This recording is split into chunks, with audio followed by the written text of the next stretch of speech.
Greetings. Hope this video finds you well and prosperous. And check this out.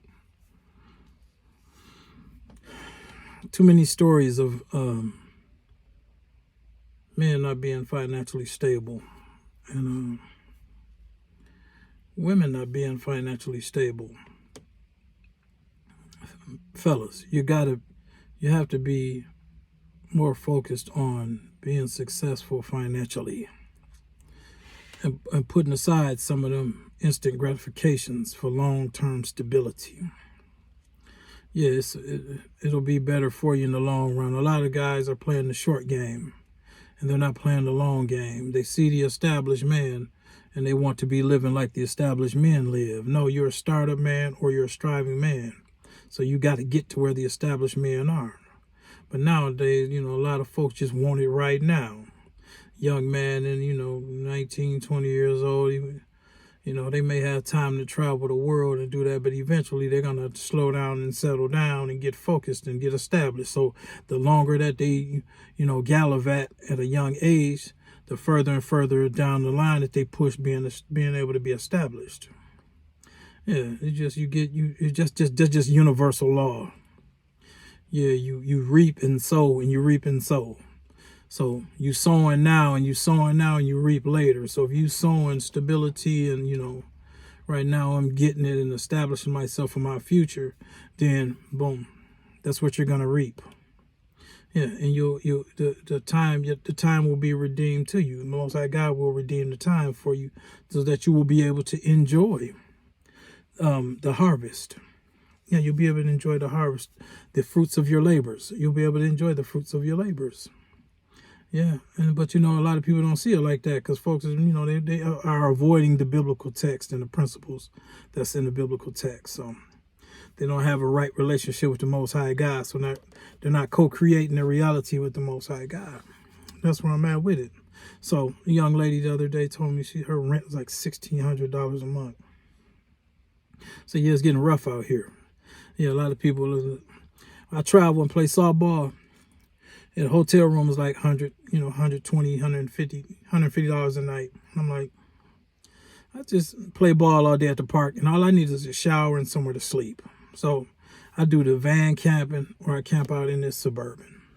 This Suburban is even bigger than the van, so I can stretch out and yeah. And I got a Toyota Sienna minivan, so I camp out in both of them when I'm traveling playing softball. Unless I bring my female friend and, I'll get a room. But yeah, even her, I'll be like, hey, we camping out. So I wouldn't be with a woman who wouldn't be down with camping out with me. So yeah, that's another discussion. But yeah, get with like-minded people. Yeah, so how can two walk together unless they agree? So, and I'm leading the way.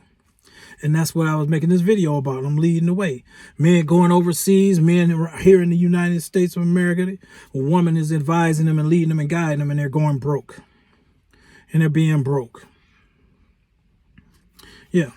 And I'll tell you my personal experience. So I've observed the elders, the men in my life, the men who taught me by their words and their actions. They taught me. My grandfathers, my father, my uncles, they taught me this game. I got out the Air Force in 1992.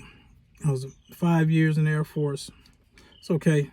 I'm going to go to Milwaukee and become a Milwaukee police officer. So my second enlistment, they were asking individuals to take the early out. You want to volunteer for the early out? And I said, okay, I could have stayed in and, went ahead and passed the test and got promoted to Staff Sergeant E4, E5. But I was like, you know what? It's like, I don't know if I really want to make the Air Force a career. So I'm going to go back home and give back to my community and become a police officer in Milwaukee. It was an honorable thing to do at the time to me. And go back to your old neighborhood and be the police.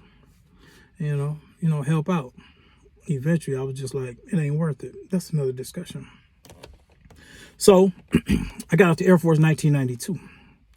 I was married. And in the police academy, my wife at the time was pregnant with our second child. We had our first child in the Air Force.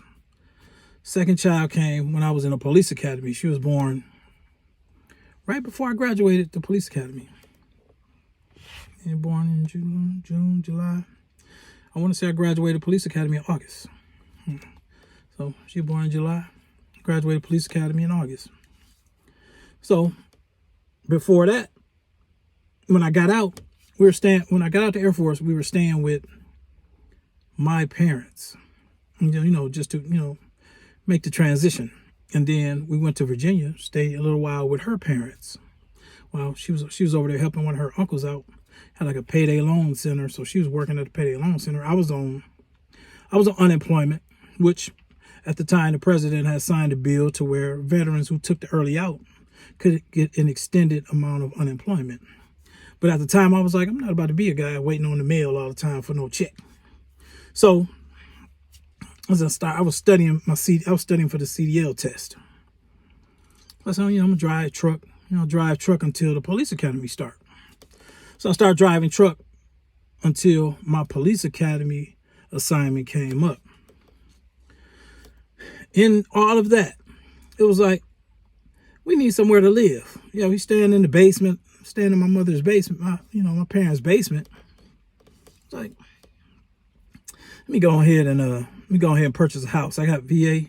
You can purchase a house with your VA benefits. So, excuse me.